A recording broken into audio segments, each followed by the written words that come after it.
Howdy, folks. Welcome again to the chefandthegrape.com. Obviously, I am your host, Chef Christoph.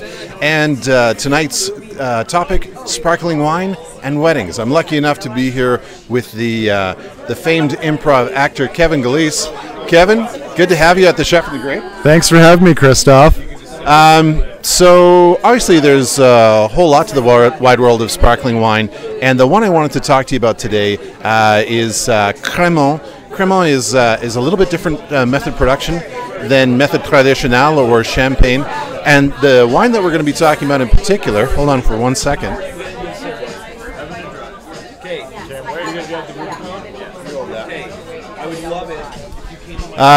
Is the Rolet Cremant de Jura.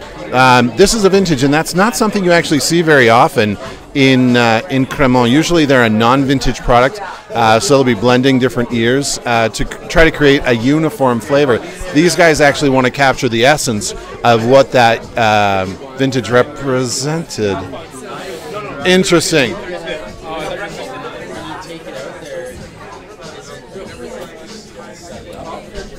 I'm just going to edit that out.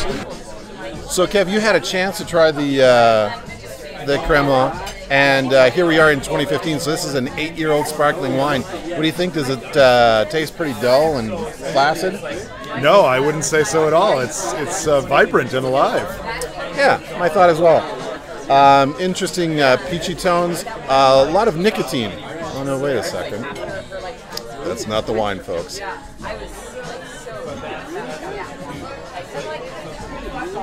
I love how it feels in the mouth, though, right?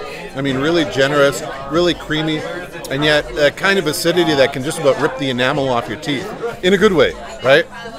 Well, it just means if you're having fattier food or if it's a really hot day. I mean, let's be honest, it's pretty hot in this restaurant right now, and I find this wine really refreshing.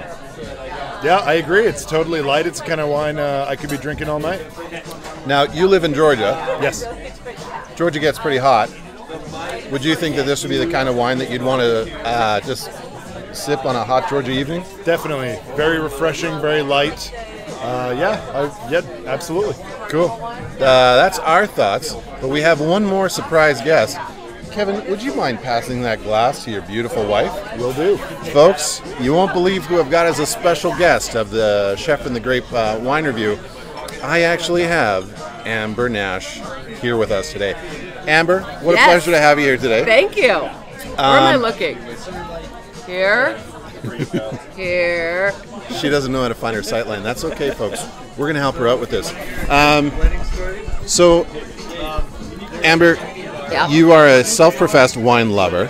I do love wine, yes. Although, much like the rest of us, you're still looking to grow your education. I don't know a lot. That's okay. Yeah. I'm still just learning. Okay. But I'm wondering, what are your thoughts on this wine in particular? Is there anything in it that you really love? I like that it's dry. Right. I don't love sweet wines. I do every once in a while. But you're sweet enough already, right? Thanks. There's an aftertaste. I got that line from my brother. There's an aftertaste that I don't know how to explain, but it's like a I don't know. It's like it hits the back of my throat. Maybe you can help me figure this out. Well, I think up front what this wine has a lot for me is apple tones and citrus. Okay. And then after that, what I get is tons of minerality. Okay. And I once, like when I was first starting with wine education, I said, I have no idea what minerality means. Like what? Like I'm crunching up rocks in my mouth? I don't get it. And I basically had a colleague who just gave me 3 bottles of wine and said, go home and drink these. Okay. And when you're done, you'll know what minerality tastes like. Okay. And I think that this is one of those. Okay. And so are there wines that have no minerality? Or very little? And they also express it in different ways. Okay. So this we would call more of a flinty minerality that you find in Riesling. Okay, yeah.